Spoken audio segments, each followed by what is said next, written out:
Hello la team, j'espère que vous allez bien. Aujourd'hui on se retrouve pour une nouvelle vidéo.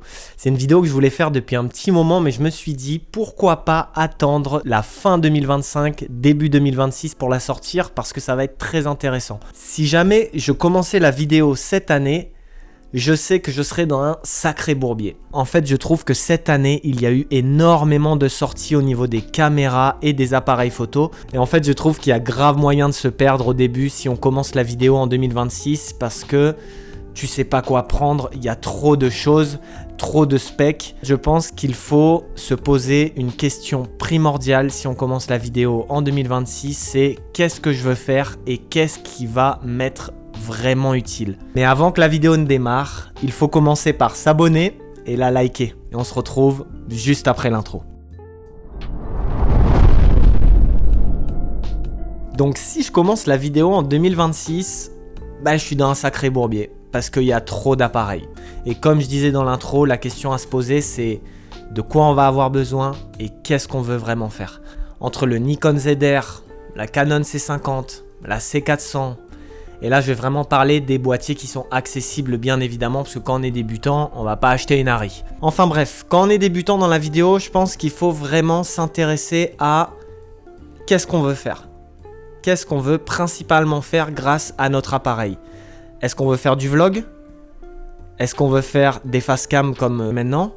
Est-ce qu'on veut faire des images cinématographiques? Et en fait, ce qui est intéressant, c'est qu'en recoupant toutes ces questions, il y a des boîtiers qui sortent du lot. Il y en a certains qui correspondent à tous nos besoins et d'autres pas du tout. Ça va pas être une vidéo où je vais étaler les specs de tous les boîtiers qui existent et qui sont sortis en 2025 parce que ça va durer 45 minutes et que c'est pas le but. Le but, ça va vraiment être de se poser les bonnes questions et de savoir vers quoi orienter nos recherches pour être sûr d'avoir le boîtier qui nous correspond. Pour ma part, il s'est passé quelque chose de très intéressant l'année dernière, c'est que j'avais la Blackmagic 6K Full Frame, la basique, et en fait je trouve que ça me convenait pas parce que le form factor ne correspondait pas à ce que je recherchais. J'avais vraiment besoin d'une caméra qui avait de quoi être très personnalisé et ça correspondait pas du tout à ma recherche, donc je l'ai vendu et j'ai eu la chance d'obtenir la Canon C70. Mais après quelques temps d'utilisation, je suis arrivé à une conclusion, c'est que au niveau des codecs qui m'étaient proposés et du RAW principalement que le Canon RAW permettait d'avoir, ne me convenait pas. Le RAW était beaucoup trop compressé. Et en fait, ça revenait pas du tout au RAW que Blackmagic pouvait proposer. Elle me plaisait énormément au niveau du form factor. Ça restait quand même un boîtier type DSLR, mais quand même un peu plus lourd, mais avec des spécificités très orientées vers le cinéma. Et c'est ce que moi j'aime. Ça correspond encore une fois à mes besoins. Qu'est-ce que j'ai fait après ça? J'ai repris la Blackmagic Pixie 6K. Donc, même capteur, mais pas du tout même form factor. Là, on est sur un truc qui est cubique et qui est beaucoup plus simple à riguer avec des accessoires vraiment intéressants, plus facile à calibrer sur un Ronin par exemple ou sur tout type de stabilisateur, sur un Zhiyun Crane, les choses comme ça. Et je pense avoir fait le bon choix parce que après quelques mois d'utilisation, j'y vois aucun point négatif, je retrouve ce côté de l'image que j'adore et ça me correspond parfaitement quoi. Donc pour revenir au sujet de base de la vidéo, on se retrouve vite perdu avec les différents boîtiers qui nous sont proposés. Donc en fait, se poser ces questions, les questions dont j'ai fait référence dans l'intro et au début de la vidéo, ça va vraiment nous aider à choisir quel boîtier va nous correspondre.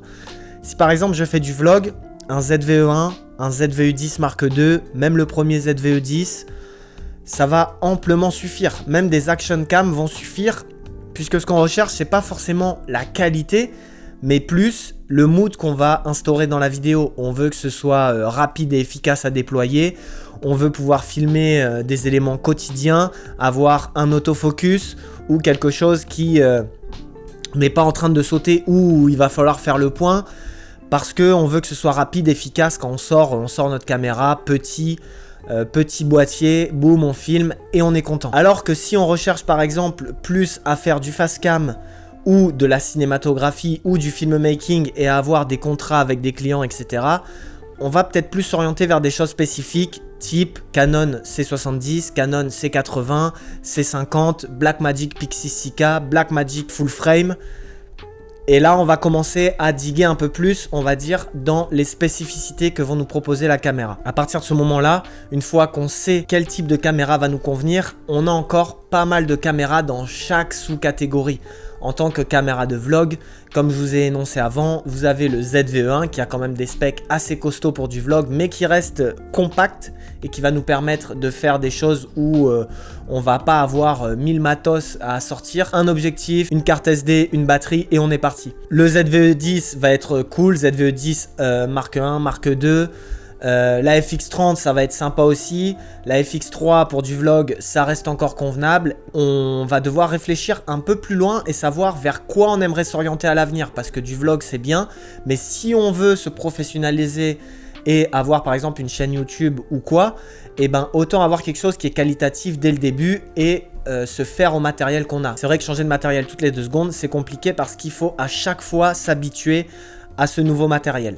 Après ça se fait, la preuve, j'ai dû changer de caméra 6 ou 7 fois en 3-4 ans. Si par exemple on s'oriente vers les caméras type cinéma, et ben là on va plutôt s'orienter vers les Blackmagic ou vers les Sony milieu voire haut de gamme, vers les Canon mais milieu de gamme parce qu'entrée de gamme on va retrouver des choses qui ont beaucoup moins en tout cas de caractéristiques pour faire de la cinématographie. Une fois qu'on a choisi sa sous-catégorie et que on a digué sur les ensembles de caméras qui sont disponibles, il faut voir sur la praticité.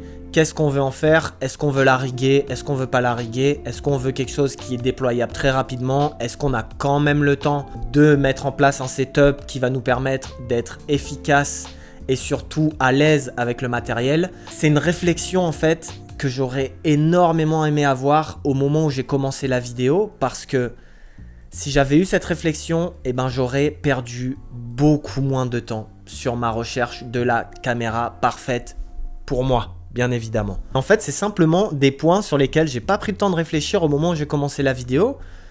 Et je me rends compte qu'en fait, pour moi, c'est la base maintenant de se demander quelle caméra nous convient vraiment.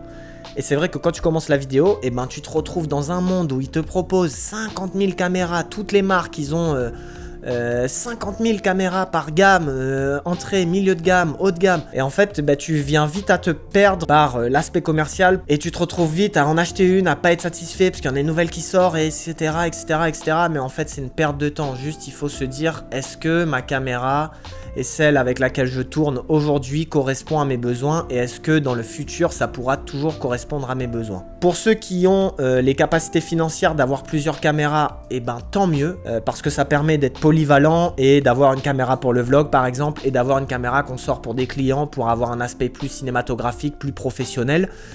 Mais pour ceux qui n'ont pas ces moyens-là, et ben effectivement, il faut se creuser un peu plus la tête, mais ça va vous faire gagner du temps par la suite parce que ça va vous permettre simplement de vous diriger vers la caméra qui vous correspondra le mieux. Donc c'est une vidéo courte, mais c'est une vidéo, je trouve, qui est importante quand même. Et pour tous ceux qui débutent dans la vidéo et qui tomberont sur cette vidéo, je pense que ça va vous servir et je pense que ça vous permettra de vous poser les bonnes questions dès le début. N'hésitez pas à vous abonner, à liker et à commenter la vidéo, c'est hyper important, ça permet de soutenir la chaîne et ça me fait grave plaisir. Merci à vous d'avoir suivi cette vidéo, je vous souhaite une très belle journée ou une belle soirée, tout dépend de quelle heure il est chez vous, et on se retrouve très prochainement pour une nouvelle vidéo. Rah!